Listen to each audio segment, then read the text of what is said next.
6월 달에 쿠바 방문을 하려고 했는데 인원이 채워지지가 않아서 쿠바 방문을 못했어요. 그래서 이것을 조금 더 미뤄서 우리가 인원을 리크루트해서 쿠바 전체 한인 공동체를 돌아보려고 합니다. 이게 왜 중요하냐면 저 앞에 계신 정경석 선교사님이 이제 쿠바를 들어갈 수 있는 시간이 많지가 않아요. 이분이 베네수엘라에서 해양학 박사로 그리고 선교사로 있으면서 이게 총을 맞아가지고 허벅지 두들다가 관통상이 있어요. 그런데 그럼에도 불구하고 이렇게 약간 어그적거리면서 여전히 쿠바를 왔다 갔다 하시는데, 그러면서 쿠바 8개 한인 공동체하고 끈끈한 인연을 맺어놨어요. 그래서 저희 교회와 여러 사람들의 도움을 통해 현재 8개 공동체 중에 2개의 교회를 세워놨어요. 교회가 뭐 화려하지 않고 쿠바 사람의 집을 사가지고 그것을 교회터로 모일 수 있게 해놨는데, 선교사님이 들어가지 않게 되면 이제 그 선교 네트워크는 이제 멀어지게 되는 겁니다. 여러분, 미국과 캐나다에 있는 교회들에게 하나님이 맡겨주신 선교지가 다른 곳도 있겠지만 중남미예요. 중남미. 한국 선교사, 한국 교회에게 동남아를 맡겼다라고 한다면 북미는 그게 중남미예요. 그래서 은혜와 평강교회는 중남미를 돌아보는데 쿠바를 돌아볼 것을 결정하고 우리가 개척 2년째 되는 때부터 후원을 시작해서 지금까지 선교사님을 우리가 후원하고 있어요. 그래서 우리가 전혀 쿠바가 교회와 상관없는 곳들이 아니에요. 그래서 이 시간에 우리 정경석 선교사님이 어떤 분이신지 제가 동영상을 예전에 만들었는데 요거를 한번 보면 정경석 선교사님 좀 이해가 가고 쿠바에 대한 이해가 있고, 그럼 우리 교회가 어떤 마음을 품어야 될지가 좀 나와요. 그래서 정경석 선교사님 소개 동영상을 한번 보도록 하겠습니다.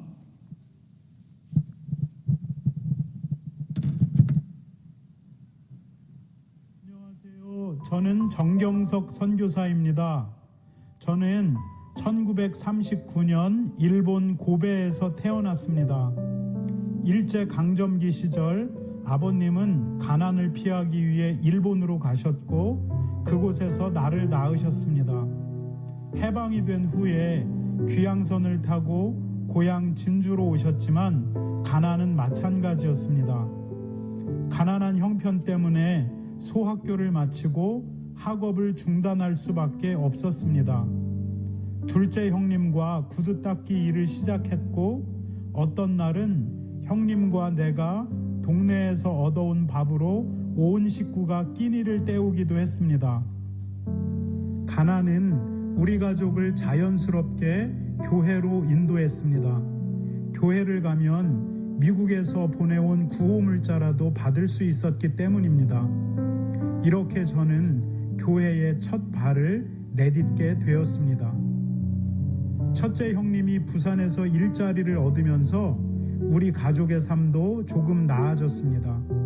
가족들 모두가 부산으로 이사를 했고 저도 부산 미군 호텔에서 구두 닦기를 하게 되었습니다. 그리고 학업의 기회도 얻어 낮에는 일을 하고 밤에는 야간 학교를 다녔습니다.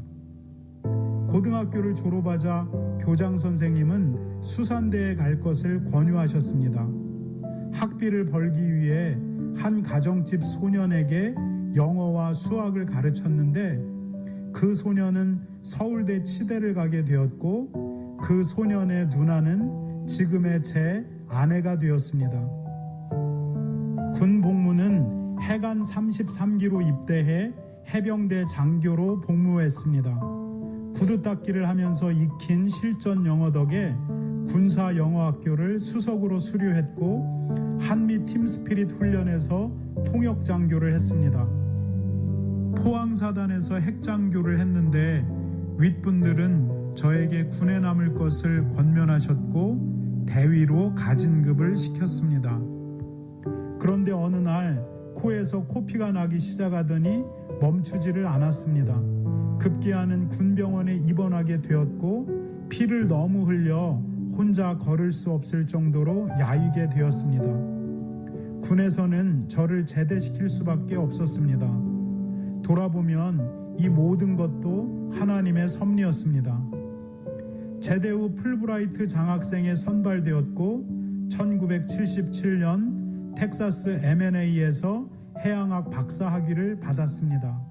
미국 유학 중 저는 제 신앙에 있어서 두 가지의 중요한 전기를 경험하게 됩니다.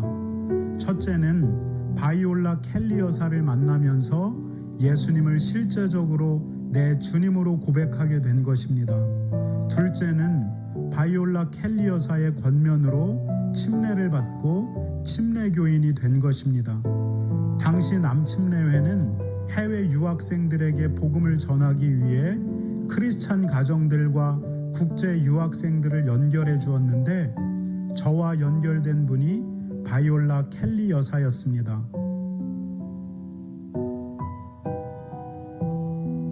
박사 학위를 마치자마자 베네수엘라 해양연구소에서 오퍼가 왔습니다. 1977년에 베네수엘라는 가난에서 벗어나려는 한국과 달리 세계 제1의 석유 매장량으로 부가 넘치는 나라였습니다. 그 당시 제가 받는 월급이 3,000에서 4,000불 정도였으니 말입니다. 베네수엘라에 정착한 지 1년이 지났을 때 미국 남침례교 선교사인 유진과 에바 선교사 부부가 우리 집을 찾아왔습니다. 후에 알고 보니 바이올라 켈리 여사가 연결한 것이었습니다. 만남이 있은 그 주부터 선교사 부부와 우리 가정은 우리 집에서 교회를 시작했습니다. 꾸마나 제1침례교회의 시작이었습니다. 그런데 4년 후 유진과 에바 선교사는 남침례교 선교 정책에 따라 안식년을 위해 미국으로 떠났고 그 후에는 사역지가 바뀌어 다시는 꾸마나로 돌아오지 못했습니다. 이미 현지인들이 모이고 있었는데 당장 설교할 사람이 없었습니다. 사람들은 내가 대학교 교수이니 내가 강단을 맡아야 한다고 했습니다. 교회를 오래 다녔지만 성경에 대한 지식이 없었던 저는 스페니쉬어로 쓰여진 어린이 성경을 읽고 또 읽기 시작했습니다. 그렇게 성경에 대한 이해를 마친 후에는 스페니쉬 어른 성경을 읽기 시작했습니다. 그러면서 동시에 설교를 해나가는데 놀랍게도 교회가 점점 성장하는 것이었습니다. 결국 저의 본업이 교수인지 목회자인지 분간이 되지 않을 정도로 교회 사역이 늘어났습니다. 선교사로서의 저의 삶은 이렇게 시작되었고 그 이후로 하나님은 8개의 교회를 개척해 나가게 하셨습니다.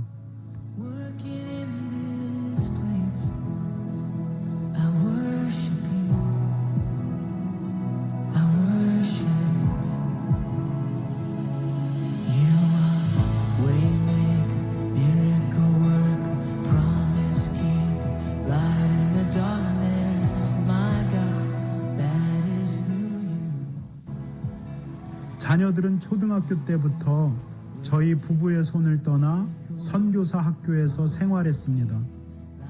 우리 부부는 아이들에게 많은 시간을 쏟아주지 못했습니다. 그러나 하나님은 두 아이들을 너무도 잘 키워주셨습니다. 아들과 딸 모두 MIT 풀장학생으로 공부를 했고 지금은 모두 성공한 사회인이 되었고 저의 든든한 후원자들이 되었습니다. 교회 개척 사역을 해나가면서 저는 목회자 양성이 얼마나 중요한 사역인지 절감하게 되었습니다. 그래서 신학교를 설립하기로 결심하고 저부터 본격적으로 신학을 정립하기로 했습니다.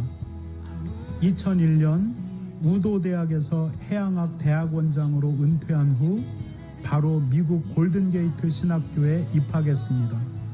그리고 2007년까지 목회학 석사와 박사 과정을 마쳤습니다. 학교를 졸업할 때 골든게이트 신학교는 부족한 저에게 그 해의 크리스찬 지도자상을 주기도 했습니다. 마침내 2005년에 카리브 복음주의 신학교가 꾸마나에 세워지게 되었습니다. 베네수엘라의 정치 경제가 이미 몰락한 상태라 은퇴 자금을 모두 쏟아부어도 부족했습니다. 하지만 하나님께서 여러 돕는 손길들을 보내주셔서 지금까지 든든하게 세워져 가고 있습니다.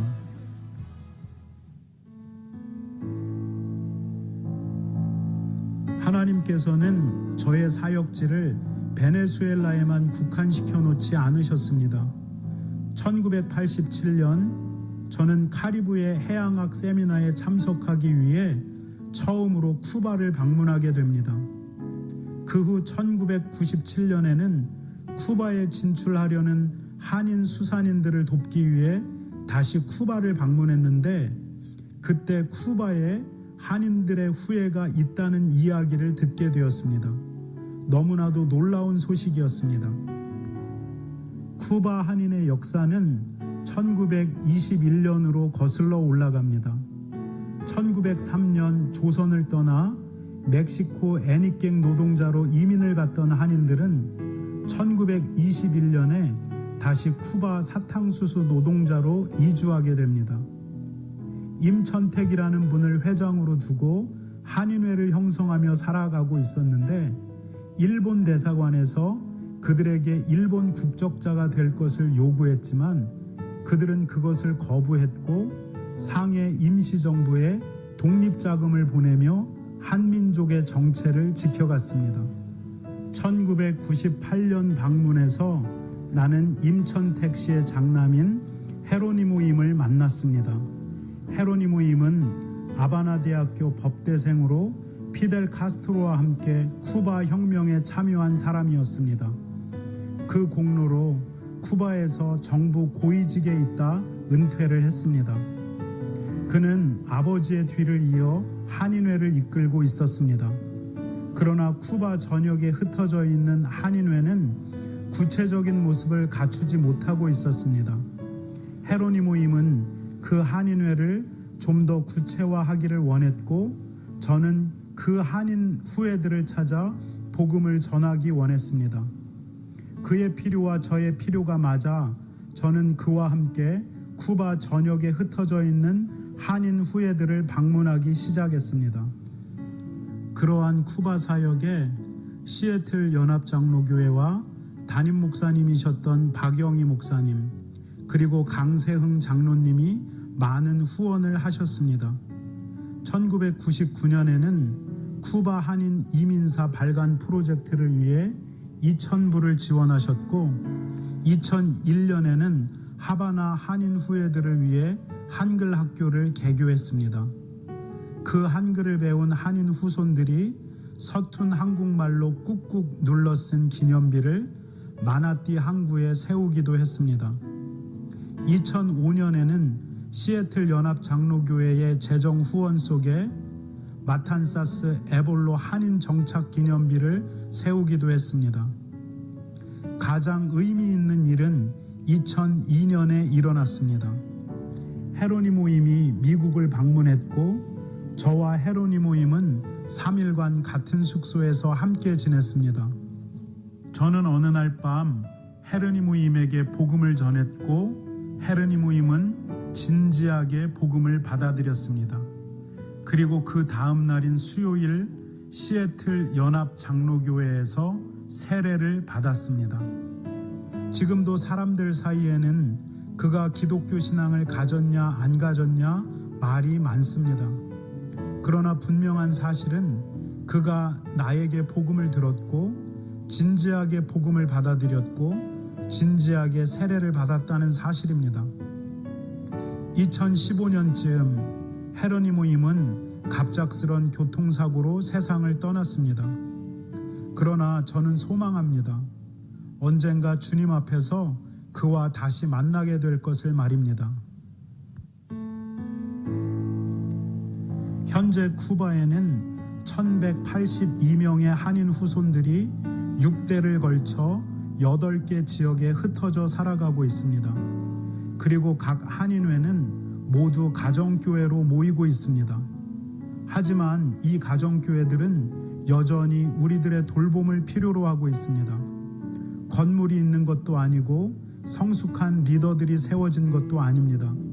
부족한 제가 그들을 가정교회로 붙들고 있기 때문에 그나마 존재하는 것입니다.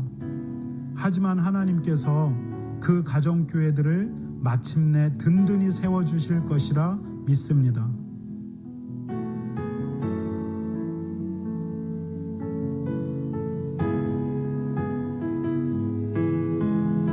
지금은 폐허가 되어 사라졌지만 100여 년 전 한인 정착촌에 세워졌던 교회도 다시 재건되리라 믿습니다.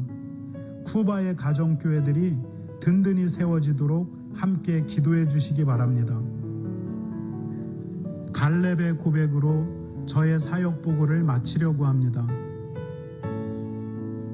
이 산지를 내게 주소서. 그 성읍들은 크고 견고할지라도 여호와께서 나와 함께 하시면 내가 여호와께서 말씀하신 대로 그들을 쫓아내리이다. 모세가 나를 보내던 날과 같이 오늘도 내가 여전히 강건하니 내 힘이 그때나 지금이나 같아서 싸움에나 출입에 감당할 수 있나이다. 아멘.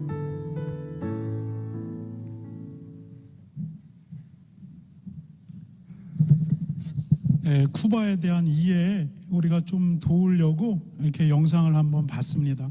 여러분, 이 시간에 우리가 함께 나눌 말씀은 히브리서 11장 1절에서 12절, 32절에서 38절 이렇게 구분해서 함께 나누도록 하겠습니다. 제가 먼저 읽고 여러분이 한 절 읽고 교독하도록 하겠습니다.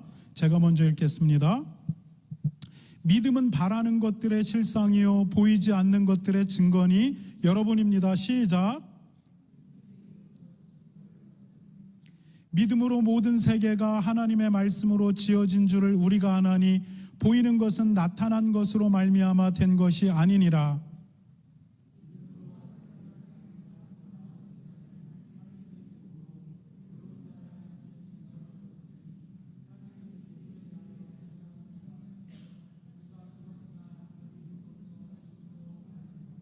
믿음으로 에녹은 죽음을 보지 않고 옮겨졌으니 하나님이 그를 옮기심으로 다시 보이지 아니하셨느니라. 그는 옮겨지기 전에 하나님을 기쁘시게 하는 자라 하는 증거를 받았느니라.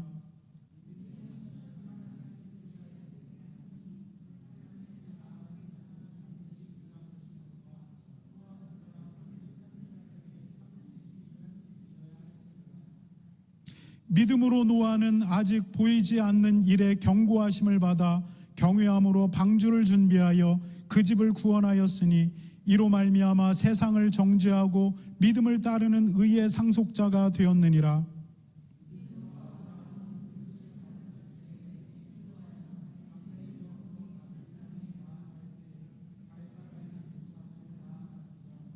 믿음으로 그가 이방의 땅에 있는 것과 같이 약속의 땅에 거류하여 동일한 약속을 유업으로 함께 받아 이삭 및 야곱과 더불어 장막에 거하였으니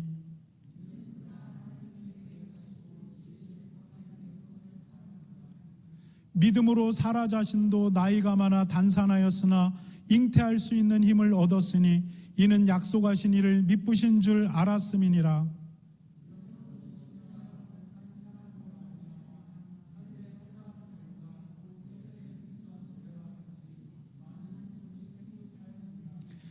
(32절로) 건너뛰겠습니다. 내가 무슨 말을 더하리요? 기드온, 바락, 삼손, 입다, 다윗 및 사무엘과 선지자들의 일을 말하려면 내게 시간이 부족하리로다.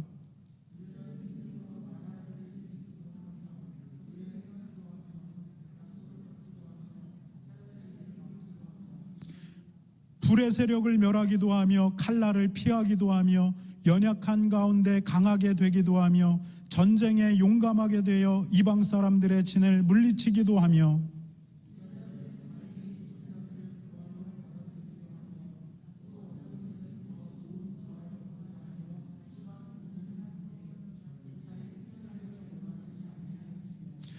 또 어떤 이들은 조롱과 채찍질 뿐 아니라 결박과 옥에 갇히는 시련도 받았으며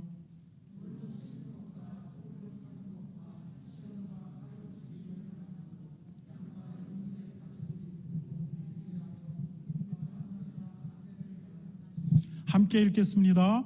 이런 사람은 세상이 감당하지 못하느니라. 그들이 광야와 산과 동굴과 토굴에 유리하였느니라. 아멘. 여러분, 제가 휴가를 가기 전 갔다가 와서 제가 다른 주제로 말씀을 전하려고 합니다. 여러분, 제가 지난주에 최근에 예수님을 만났던 청년에 대한 이야기를 잠깐 했습니다. 저하고 외가 쪽으로 육촌 동생쯤 되는 청년이기도 합니다. 그 전에 그 친구가 전혀 예수님과 깊은 교제와 상관없이 살다가 극적으로 예수님을 만나게 됐고 많은 일들을 경험하게 됩니다. 그래서 저에게 질문이 있다고 만나자고 통화가 왔습니다. 그래서 원래는 그 전화를 받고 그 다음 주에 만나기로 했는데 갑자기 일정이 생겨가지고 2주 뒤에 만나게 됐습니다. 그래서 제가 지난주에 이 친구를 만나게 됐습니다. 그래서 만나서 이 친구에게 그때 던졌던 질문에 대한 답을 하려고 했는데 2주 사이에 하나님이 이 친구에게 이미 다 말씀하신 거예요. 심지어 제가 이 친구의 미래에 대해서 조금 조심스럽게 조언해 주고 싶었던 게 있는데 하나님이 그것도 이미 이 친구에게 다 말씀하신 겁니다. 그리고 그 친구가 지금도 여전히 놀라운 방식으로 하나님을 가까이 경험하고 있었습니다. 그런 청년에게 제가 이런저런 얘기를 너무 많이 하는 건 마치 잔소리처럼 아무 능력도 없는 잔소리를 하는 것 같이 느껴지는 겁니다. 그래서 제가 그 청년에게 2가지만 당부하고 우리가 미팅을 이제 끝내갔습니다. 첫 번째는 성령의 음성은 성경, 하나님의 말씀과 동일하다. 그러니까 항상 말씀 안에 있어야 된다라고 하는 것을 권면했고, 2번째는 영적으로 교만해지지 말라. 하나님 앞에 겸손해야 한다. 이렇게 2가지를 권면했습니다. 그리고 대화가 거의 마무리되어 가는 무렵에 청년이 질문 하나를 던집니다. 뭐냐면 어떻게 하면 믿음을 계속 뜨겁게 유지할 수 있냐는 겁니다. 여러분, 저는 이 질문의 뜻을 이렇게 받아들였습니다. 현재 청년의 믿음이 뜨거운 상태인데 어떻게 하면 이 상태를 계속 유지할 수 있느냐라는 질문으로 받아들였습니다. 그래서 제가 청년에게 답하기를, 지금 청년은 믿음이 뜨거운 상태가 아니라 체험이 뜨거운 상태에 있다, 이렇게 말했습니다. 청년은 지금 모든 것을 만지고 보고 느끼고 체험하고 있기 때문에 믿음이 필요한 상태가 아니다. 청년은 지금 체험이 뜨거운 상태에 있다. 그런데 믿음이 뜨거워야 하는 때가 곧 올 것이다, 이렇게 얘기했습니다. 여러분, 이스라엘 백성들이 출애굽을 할 때 그들에게는 믿음이 필요하지 않았습니다.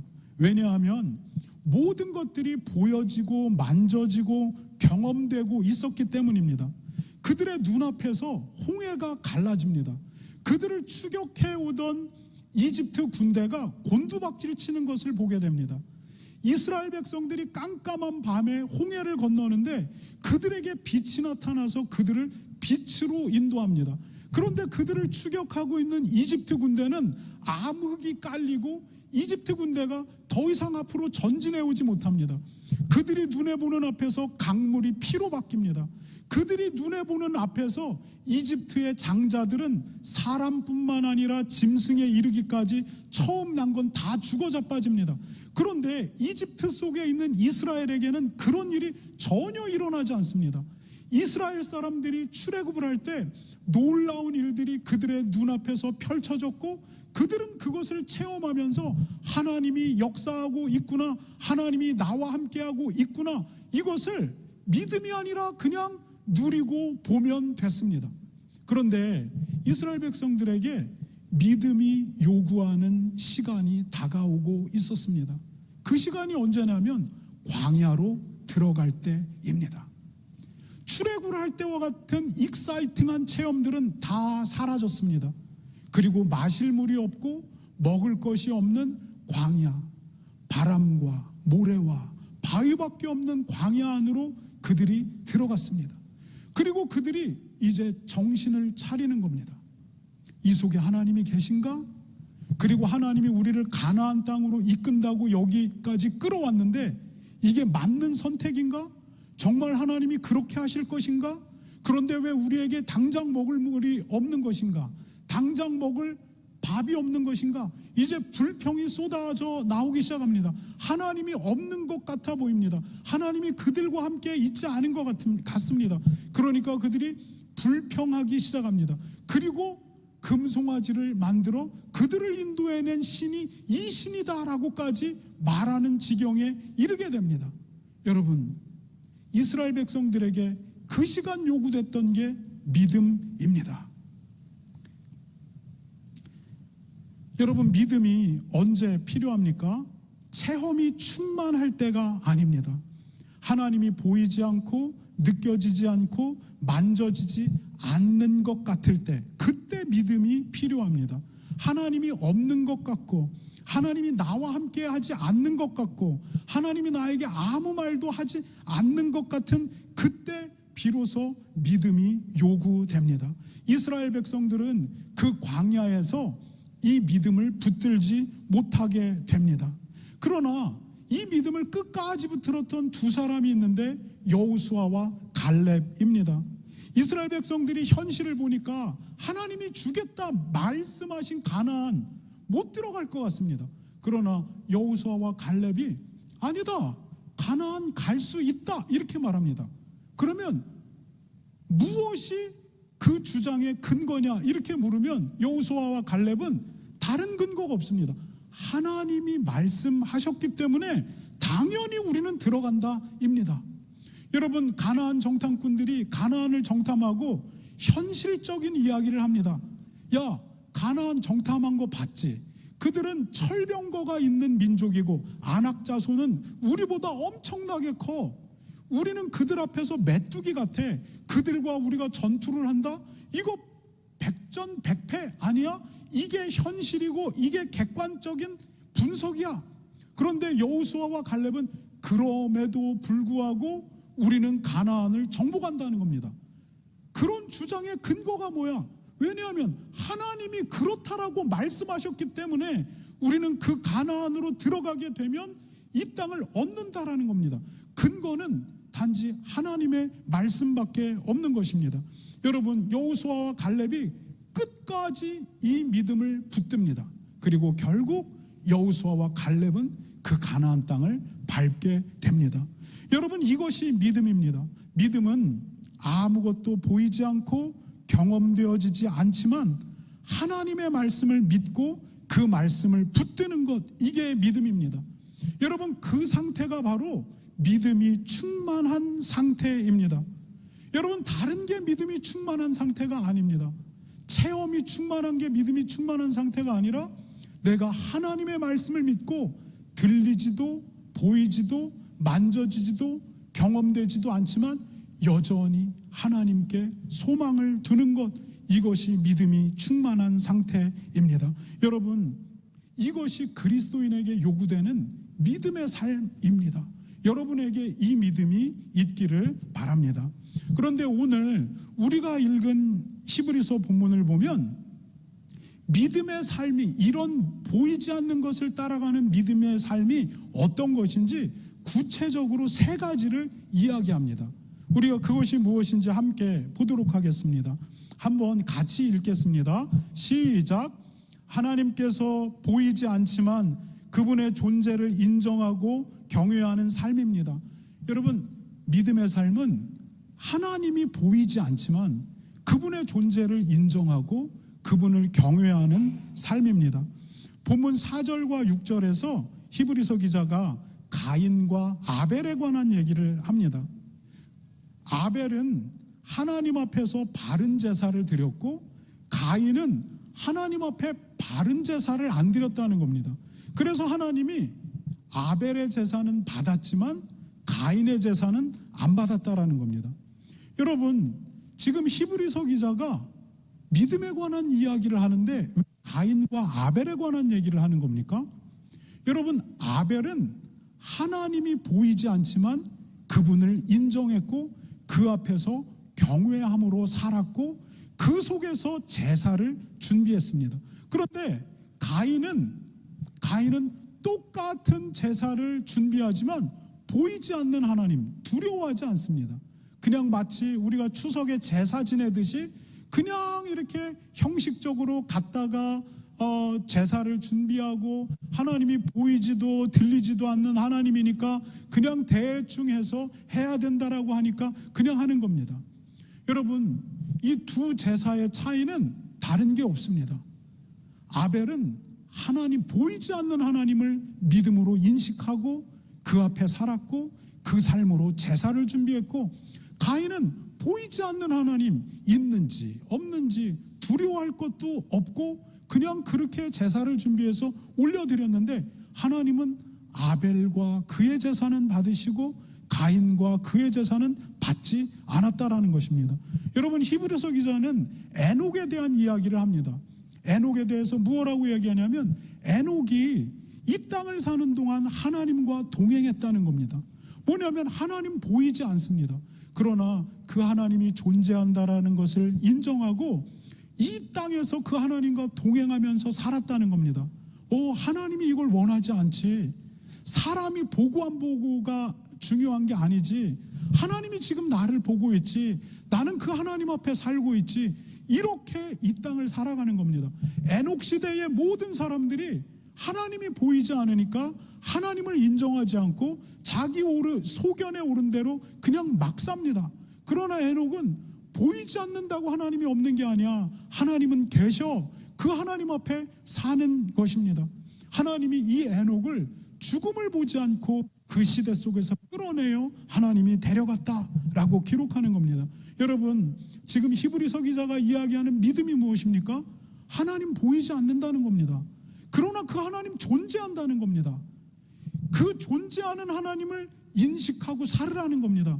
그 하나님 앞에 코람데오, 하나님 앞에서 살라라고 하는 것입니다. 이것이 믿음의 삶이라고 말하는 것입니다. 그러면 두 번째, 믿음의 삶은 구체적으로 어떤 삶입니까? 함께 읽어보도록 하겠습니다.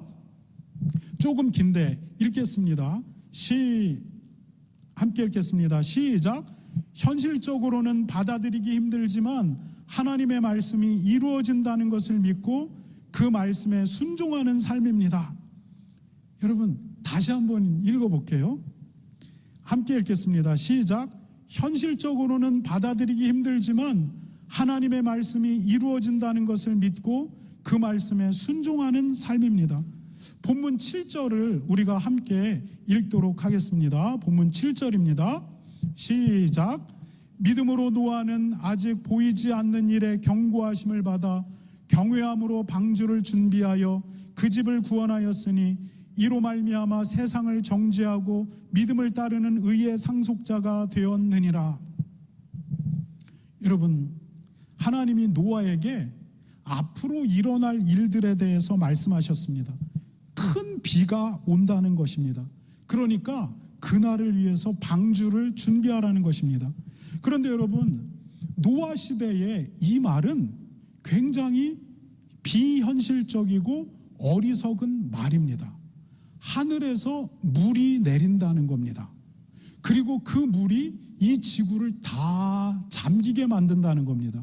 그러니까 배라는 것을, 큰 배를 만들어야 한다는 겁니다.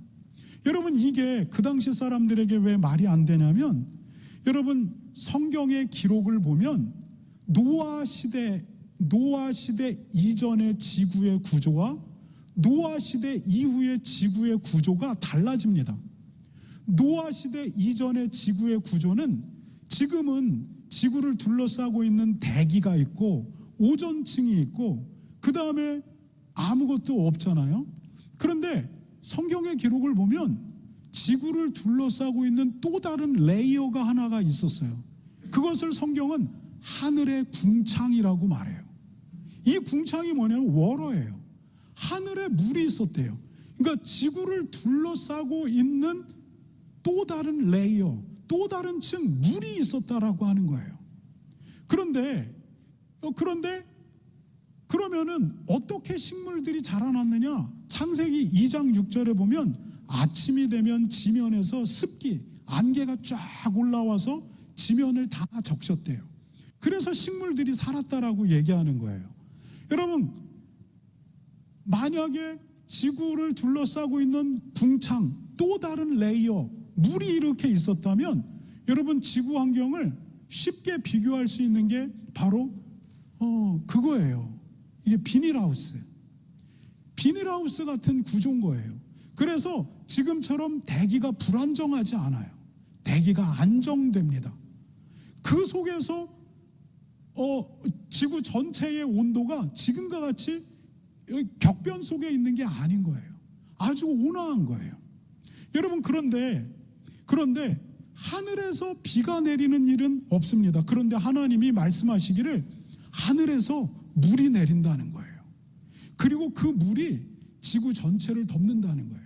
그리고 여러분, 하나님이 말씀하신 대로 홍수 때 뭐라고 얘기하냐면 하늘의 궁창이 터졌다라고 얘기해요.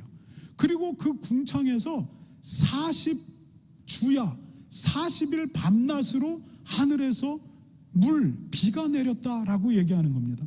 여러분, 노아의 홍수 그 이후로부터 지구 환경이 급격하게 바뀌어 나가고 인간의 수명도 급격하게 바뀌어 나갑니다. 노아 홍수 이전의 사람들은 500살, 800살, 700살 막 삽니다. 그러나 노아 홍수 이후 지구 환경이 급격히 변한 이후부터 이제 사람의 수명은 200살, 100살, 120살, 80살, 70살 이렇게 급격히 지나가고 하나님이 노아의 가족에게 뭐라고 얘기하냐면 이제 동물의 고기를 음식으로 먹으라고 이야기합니다. 여러분, 지구 환경이 급격하게 변해서 대기가 불안정해집니다. 그렇기 때문에 사계절이 급격하고 혹독하게 휙휙 바뀌어 나가는 것입니다. 여러분, 노아 시대에 하늘에서 물이 내린다.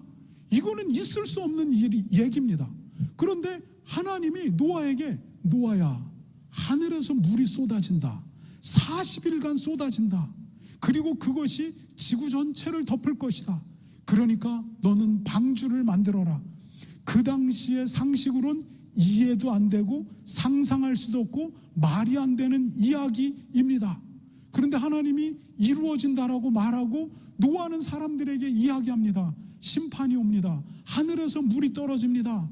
그리고 방주를 짓습니다. 노아는 미친 사람, 또라이입니다. 그러나 노아가 최소한 50년, 길게는 120년 동안 이 방주를 준비합니다. 그리고 홍수는 진짜로 이루어집니다.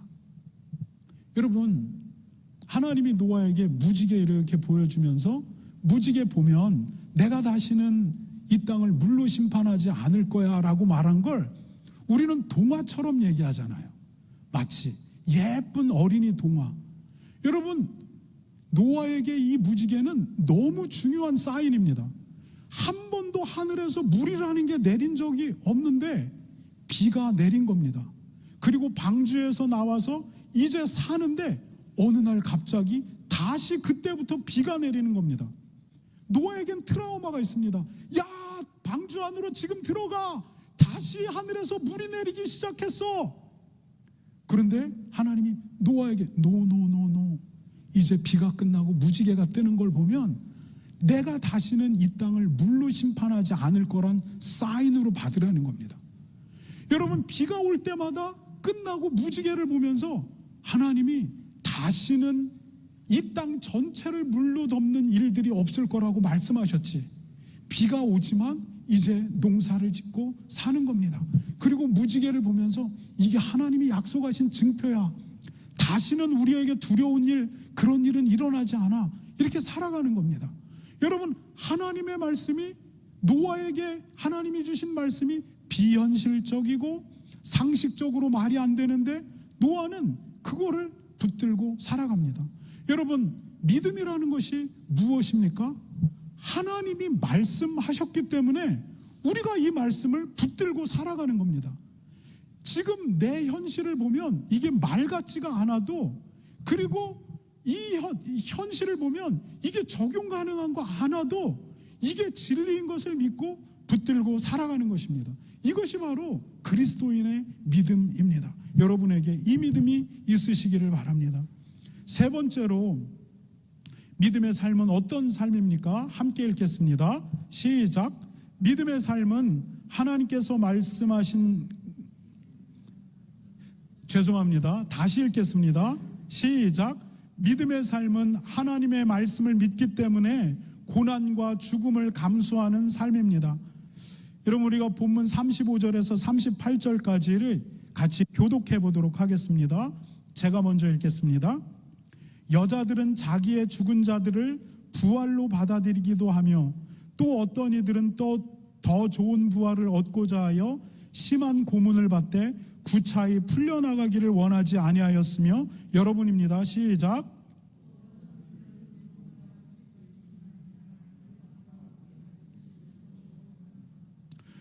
돌로 치는 것과 톱으로 켜는 것과 시험과 칼로 죽임을 당하고 양과 염소의 가죽을 입고 유리하며 궁핍함과 환난과 학대를 받았나니 함께 읽겠습니다. 이런 사람은 세상이 감당하지 못하느니라. 그들이 광야와 산과 동굴과 토굴에 유리하였느니라. 본문에 소개된 사람들은 세상이 지금 현재의 삶으로 끝나지 않는다는 하나님의 말씀을 믿었던 사람입니다. 그래서 그들이 끝까지 이 세상에서 믿음을 지키고 살기 위해서, 믿음을 지키기 위해서 죽음의 자리까지 가는 사람들입니다. 어떤 사람들은 이 믿음을 지키기 위해서 심한 고문을 받았지만 구차히 풀려나려고 하지 않았다. 죽으면 죽는 거라고 생각하는 겁니다. 왜냐하면 하나님이 이 땅이 전부라고 아니라고 말씀하신 것을 믿기 때문입니다. 그래서 그들은 고난과 조롱을 감수했을 뿐만 아니라 심지어는 돌로 치는 것과 톱으로 켜는 것, 이게 사람을 죽일 때 가죽으로 사람을 이렇게 만대요. 그리고 이제 말리면 이렇게 딱딱해지잖아요. 그 상태에서 톱으로 켠다는 겁니다. 톱으로 켜는 것과 칼로 죽임을 당하는 것과 이것을 다 그냥 믿음 때문에 고난을 감수한대요. 왜냐하면 삶은 죽음으로 끝나지 않는다는 것을 믿기 때문입니다. 여러분, 믿음의 삶이란 하나님이 보이지 않지만 그 하나님의 존재를 인정하고 경외하며 사는 삶입니다. 믿음의 삶은 하나님의 말씀이 현실적이지 않은 것 같지만 그 말씀을 붙들고 믿고 사는 겁니다. 믿음의 삶이란 믿음을 내 생명처럼 여기는 삶입니다. 이게 믿음의 삶입니다. 여러분, 지난주에 교회 새벽 예배에 예수님께서 병자들을 고치신 본문을 이렇게 함께 묵상했어요. 그 묵상 가운데 중풍병자와 문둥병자에 대한 이야기가 나옵니다. 어느 날 누가복음 5장에 보면 온몸이 문둥병 걸린 사람이 예수님께 나 좀 고쳐주세요 라고 와요. 온몸에 문둥병이 걸린 거예요. 그런데 여러분, 원래 온몸에 문둥병이 걸린 사람은 사람들 앞에 나오거나 동네에 나오면 안 돼요. 구약의 율법에 의하면 그 사람은 격리되어야 해요. 격리되어야 하는데 이 사람이 예수님이 마을에 왔다는 소리를 듣고 자기를 다 감쌌겠죠. 감싸고 예수님을 둘러싸고 있는 사람들을 부비고 밀고 하면서 예수님 앞에 나아갑니다. 그리고 예수님께 자기를 드러내요. 온몸에 문둥병 있는 사람입니다. 으아! 주변 사람들이 다 놀랐을 거예요. 그 사람 돌에 맞아 죽을 수도 있어요. 그런데 이 사람이 예수님께 와서 고쳐주세요 하는 겁니다. 예수님이 뭐라고 얘기하냐면 그의 믿음을 보시고 그를 고쳤다, 이렇게 얘기합니다. 두 번째 이야기가 나오는데 중풍병에 걸렸습니다. 이 사람이 중풍병에 걸려서 꼼짝달싹 못해요. 그러니까 중풍병자의 친구들이 그를 침상에 이렇게 눕히고 들것을 메고 4명인지 2명인지 이제 이 친구 데리고 예수님이 저기 왔다라고 하니까 예수님께 가면 산다라고 믿는 겁니다. 그래서 이 친구를 예수님께 데리고 갔는데 어떤 일이 있냐?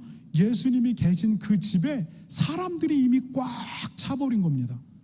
침상을 들고 사람들을 뚫을 수가 없는 겁니다. 예수님이 계신 그 집 안으로 못 들어가는 겁니다. 그러니까 얘들아, 뒤란으로 올라가자. 뒤란으로 올라가서 그 침상에 들린 중풍병자를 지붕 꼭대기로 끌고 갑니다.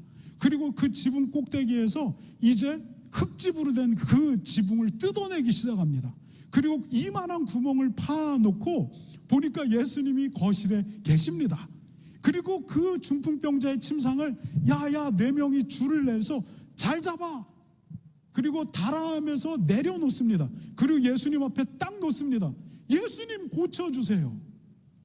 예수님이 그들의 믿음을 보고 놀라셨고 그리고 그들을 고쳤다라고 말합니다. 여러분, 우리가 이 두 경우를 읽으면서 오해하는 바가 있습니다. 그게 뭐냐면 우리가 무엇에 집중하냐면 그들의 열정에 집중한다는 겁니다. 죽을 줄 알지만 마을에 들어갔던 문둥병자의 열심에 집중하고 남의 지붕까지 뜯어내면서 친구를 달아내린 그 친구들의 열정에 집중한다는 것입니다. 그들의 열정이 그들을 살렸다고 생각하는 겁니다. 여러분, 그런데 그렇지 않습니다. 그들의 열정과 아무 상관이 없습니다. 여러분, 그들을 살린 건 뭐냐면 그들의 믿음입니다. 믿기 때문에 그 일을 한 것이지 그들이 열정적인 사람이기 때문에 그 일을 한 게 아닙니다. 그것은 열정의 문제가 아니라 믿음의 문제입니다. 배고픈 아이가 집에 가면 엄마가 밥을 준다라는 믿음이 있습니다. 그래서 먼 길을 떠나서 옆 동네에서 놀다가 배가 고파 집에 엄마가 밥 줄 거니까 집으로 걸어 엄마에게 갑니다. 시간이 걸려도 계속 쉬었다 가고 멈추지 않고 갑니다. 여러분, 장애물, 그냥 냇가와 같은 장애물이 있으면 두 다리 걷어붙이고 그 냇가를 거쳐서 결국 엄마 집에 갑니다. 왜냐하면 엄마 집에 가면 엄마가 밥을 줄 거라고 하는 믿음이 있기 때문입니다.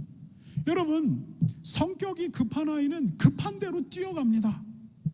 여러분, 성격이 느긋한 아이는 그냥 투덜대면서 느긋해하면서 조금 늦게라도 끝까지 가게 됩니다. 여러분, 이 모양이든 저 모양이든 믿게 되니까 그 집에 가는 겁니다. 이것은 열정에 관한 문제가 아니라 이것은 믿음에 관한 문제입니다. 믿음이 있기 때문에 그렇게 그냥 하는 겁니다. 여러분, 우리가 가다가 많은 이유는 열정이 없어서가 아닙니다. 열정을 다시 부스트업해야지가 아니라 믿음의 문제가 생긴 겁니다. 믿으면 시간이 걸리면 걸리는 대로 계속 갑니다. 가는 길이 돌짝밭이면 엉금엉금 기어서라도 갑니다. 시내가 흐르면 시내를 폴짝 건너뛰어서 가기라도 합니다. 가다가 멈추는 이유는 믿음의 문제가 생겼기 때문입니다. 괜한 고생을 하고 있다라고 생각하기 시작하는 겁니다. 시간 낭비를 하고 있다 생각하는 겁니다. 열정이 식어서가 아니고 더 이상 믿지 않는 겁니다. 열정의 문제가 아니라 믿음의 문제가 생깁니다. 여러분, 하나님이 너희가 찾고 찾으면 찾고 찾아, 찾고 구하라. 그럼 하나님이 찾는 자에게 찾으면 찾고 구하면 얻고 두드리면 열릴 거라고 말씀하셨습니다. 그런데 멈추는 이유는 열정이 식어서가 아니라 믿음이 식었기 때문입니다. 괜한 에너지 쏟고 있다. 이래봐야 소용없다. 여러분, 그럼에도 불구하고 하나님의 약속을 믿고 끝까지 구하고 찾고 그리고 두드리는 것입니다. 믿음을 멈추지 마시기 바랍니다. 현실적으로 안 될 것 같아도 끝까지 믿고 의지하시기 바랍니다. 하나님이 보이지 않지만 계신다는 사실을 믿으시기 바랍니다. 이것이 그리스도인들의 믿음입니다. 이 시간에 기도하도록 하겠습니다. 여러분, 기도할 때에 여러분 열정의 문제가 생긴 게 아니에요. 여러분의 믿음에 지금 병이 든 거예요. 여러분, 믿음은 기계적이지 않아요. 마음 안에서 일어나는 거기 때문에 이 믿음은 생물과 같아요. 살아서 움직여요. 병이 걸리면 시름시름 앓게 됩니다. 이 병을 고치지 않으면 이 믿음은 아예 없어져 버립니다. 여러분, 믿음에 관한 문제입니다. 이 시간에 하나님 앞에, 하나님, 내 안에 믿음이 없다면 하나님 나에게 믿음을 주세요. 믿음이 고장났다면 하나님 내 믿음을 고쳐주세요. 하나님, 나 부족합니다. 고쳐주세요. 이렇게 기도하면서 나아가기를 원합니다. 이 시간에 기도하도록 하겠습니다. 하나님 아버지, 하나님, 우리의 믿음이 고장나지 않도록 도와주시기를 원합니다. 하나님, 우리의 믿음이 망가져 있지 않도록 인도하여 주시기를 원합니다. 보이지 않는 하나님, 그 하나님 여전히 신뢰하도록 도와주십시오. 하나님, 믿겨지지 않을 것 같은 하나님의 말씀 여전히 내가 받아들이고 붙들고 의지할 수 있도록 인도하여 주시기를 원합니다. 하나님 아버지, 우리에게 이 믿음을 주십시오. 그래서 하나님, 거칠면 거친 대로, 하나님 느리면 느린 대로, 느긋하면 느긋한 대로 하나님 믿음을 포기하지 않고 하나님 앞에 믿음으로 계속 나아가는 우리의 삶이 되어질 수 있도록 하나님 인도하여 주십시오. 하나님, 우리가 다시 주님을 의지합니다. 믿음으로 주님을 붙듭니다. 우리 각 사람의 심령에 하나님 새로운 힘이 일어날 수 있도록 인도하여 주십시오. 각 사람의 심령을 하나님을 향한 믿음으로 살려주십시오. 하나님, 호흡할 수 있도록 하나님이 역사하여 주시옵소서. 은혜와 평강교회, 믿음이 죽지 않는 교회가 되게 하여 주시고, 이 안에 앉아있는 모든 심령들이 하나님께서 기름 부으심으로 말미암아 다시 건강한 믿음으로 설 수 있도록 인도하여 주시옵소서. 주님을 의지합니다. 우리 주 예수 그리스도